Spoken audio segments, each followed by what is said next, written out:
And of course, Mr. Nicolas Cage.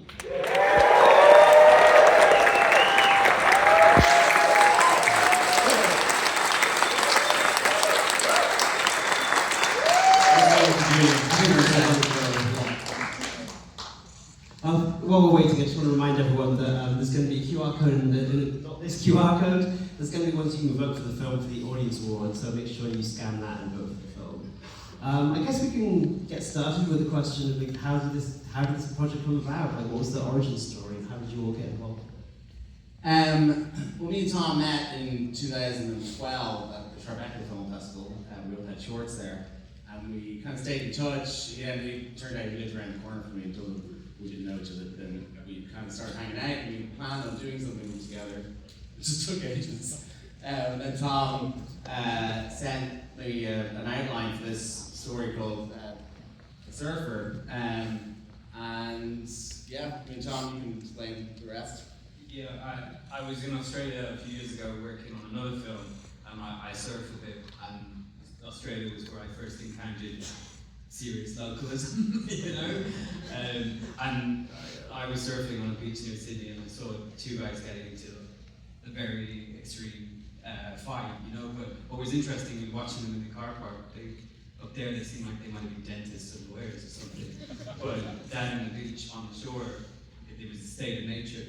And I wanted to do a single location kind of film, you know? And there's all these little beaches down there, it just felt like the perfect location for an expansive exterior space, but they could be contained in one location. And then I was reading about localism and Lunada Bay, places like that in California that have fairly extreme sort of surf gangs, but they're not gangsters, they're quite affluent communities. So I was thinking about that a lot, and I was reading John Cheever, the swimmer, and Robert Drew's amazing Australian writer, right? Ballard as well. And J.G. Ballard, The Concrete Islands, and these were all feeding into it. And I thought I'd kind of make an exploitation movie inspired by John Cheever's The Swimmer with some Robert Drew, and I thought Lorcan is the man who might understand this. And I said, can we make an exploitation film like that? And he said, of course, yes we can. We went from there. It's a hell of an elevator pitch, isn't it? So what about from a casting perspective? Like, how did you get involved with this project, and you know, what were your first thoughts on reading the script? Well, the first thing I thought was, wow, this is the kind of short story I might write. Connected to it on that level, I would want to write a story like this. And then, of course, I remembered Burt Lancaster in the Swimmer, and then I read John Cheever's The Swimmer, which is a beautiful short story. And I thought it was just unlike any other script I've been reading recently. I thought it was very brave, and I like movies that aren't afraid to be a little surreal, and this one sure did. And I was familiar with Lorcan's movie Vivarium, and I thought, well, this could be a good match, and that's how I got involved. How about yourself, Julian? A little bit different. I knew he was in it, so that was a big draw for me. I'd seen a couple of Lorcan's movies, and that was another big draw for me. And then the character itself, you know, once I read the script, it was pretty kind of obvious that you had an opportunity to play something we'd never seen before. Lorcan and I had a lot of great discussions about what we wanted to do with him, and that's kind of how it worked out. He is a real piece of work. Can agree on that. So I'd love to throw questions over to the audience. So if anyone has a question, just raise a hand. You're the first one I saw, so let's go here. Very beautifully shot. Congratulations. I was especially struck by the color palette. The blues and the yellows and the reds. Talk about that. How that influenced. Yeah, the question was about the color palette in the film and how it influenced your early decision.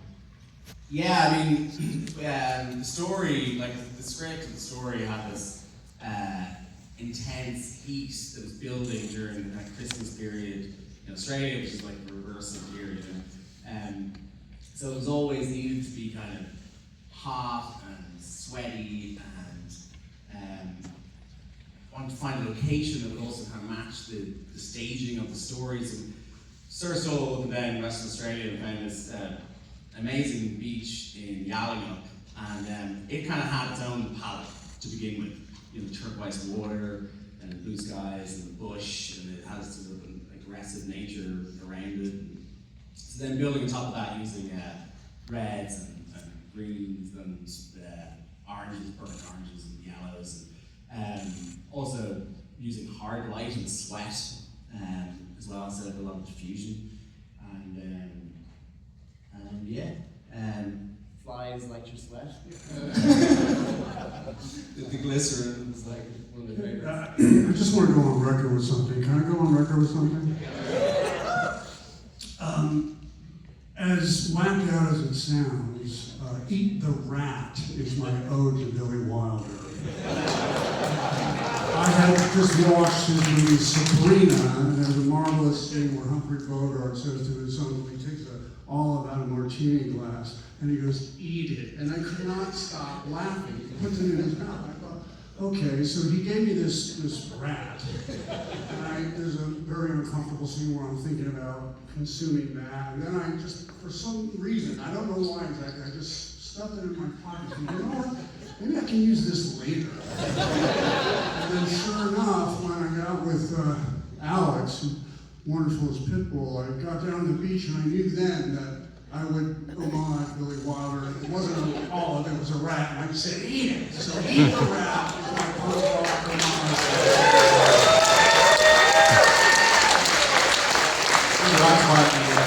Can you have the rat back? You're like, no, please. Yeah, the art department kept trying to take the rat from me. Like, what is he doing? It keeps sticking out of his pocket. He doesn't want to go to the rat. I have my reasons for it. I have my reasons for that. So you didn't take the rat as a souvenir after the shoot? No, I didn't. Weirdly, the rat disappeared. It was supposed to go back to Odd Studios and yeah, vanished. Somebody has it. It's in an archive in the Smithsonian. No rats were harmed. Of course not. No. So I want to make sure that this corner gets taken care of. So yeah, with the So I was wondering, either one of the actors here, do you feel like it's possible to act like you're on psychedelics when you've never actually done psychedelics? The question was, do you think it's possible to... Funny question. You want to take that one, Joey? Do you think it's possible to act on psychedelics when you've never taken psychedelics? I feel like that's a trick question. Well, being someone that's never taken psychedelics, I asked some friends of mine who had, and they gave me great explanations of what I should and shouldn't be doing. No, those scenes were great though, because Lorcan gave us this ability to kind of just be as creative as we wanted to be. We did this huge kind of rig thing, camera kind of tied to our bodies, and we're jumping around and doing it. We did hundreds of different ideas and thoughts. Only a few of them made the movie or whatever else, but there was no need to know, what it was like. I knew enough. As long as he knows, that's all that matters. If you drink enough tequila, it's pretty It can psychedelic. get to Yeah, let's have like at the back there's a question. Let's see. Yeah, with the white shirt on. Yeah. Nick and Lorcan, usually after I watch either of your movies, I say, what the fuck? To myself, work especially. Good. Was there anything about this script or project or character for either of you that made you say, what the fuck? Or something even on set, in a good way?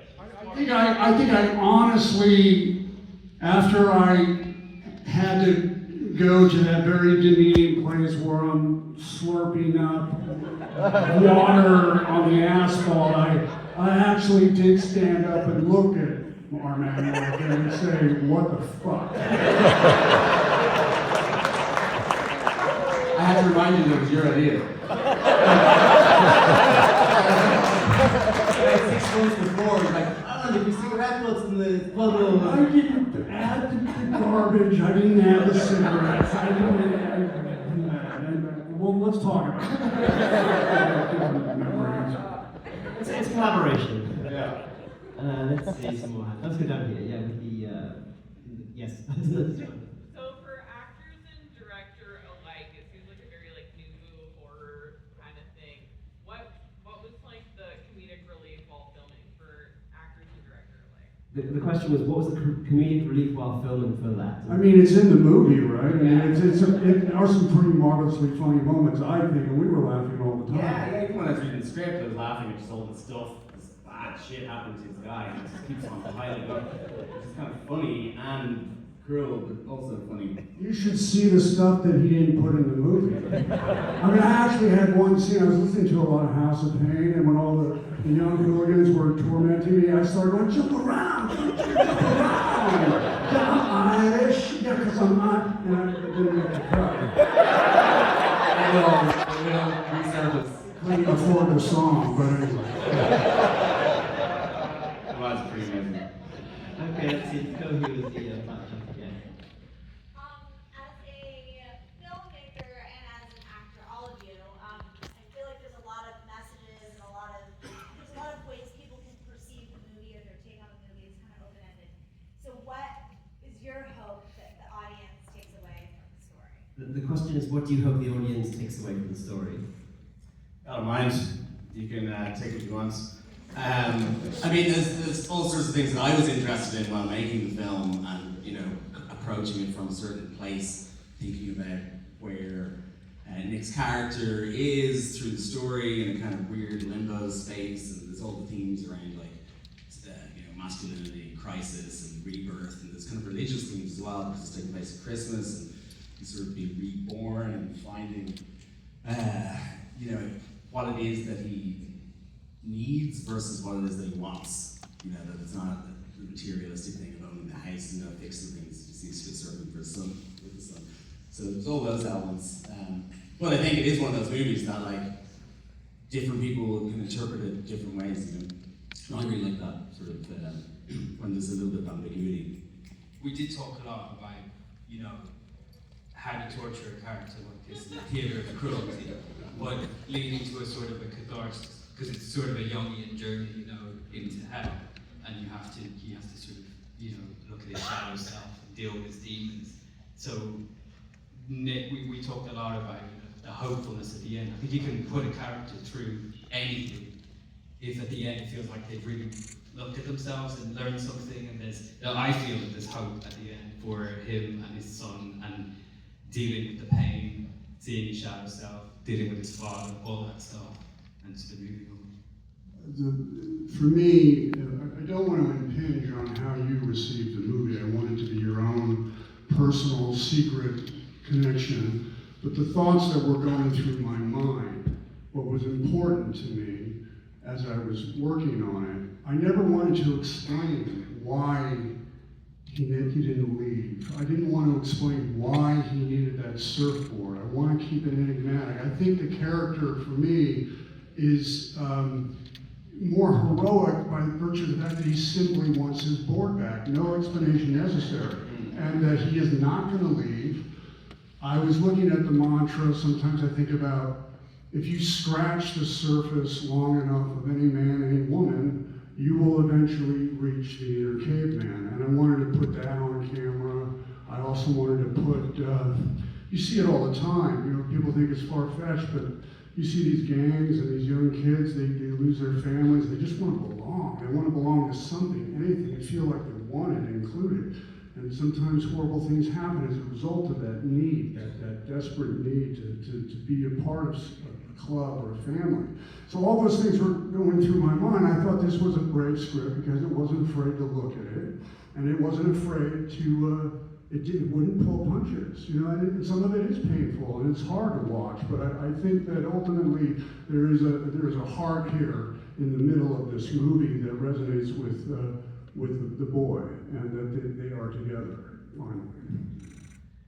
Just one more question, so straight up, yes, with the question. I love The Swimmer, love the story of the movie, and I'm curious what elements of that do you feel most inspired? The question was what elements of The Swimmer, both the short story and the film, most inspired the film?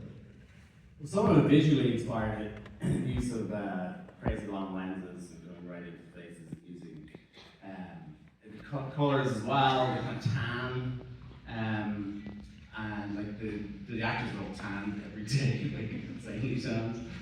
Burt Lancaster was trying to get that life back, And horribly at the end, you see he's pounding on a door in the rain, and it doesn't exist. And he still thinks he's successful. He still thinks he has this family. And the same thing is happening to the surfer. He doesn't want to lose his family, and he still thinks he can get that house and get his childhood back and rekindle what was lost, and it's going into the realm like the swimmer of madness.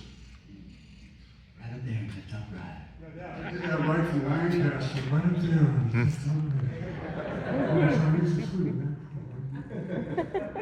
Well, I'm sorry to say we do have to wrap this up. I just want to say that I love this movie, and on the big screen it's incredible, and with an audience it's even better. So thank you so much for making this.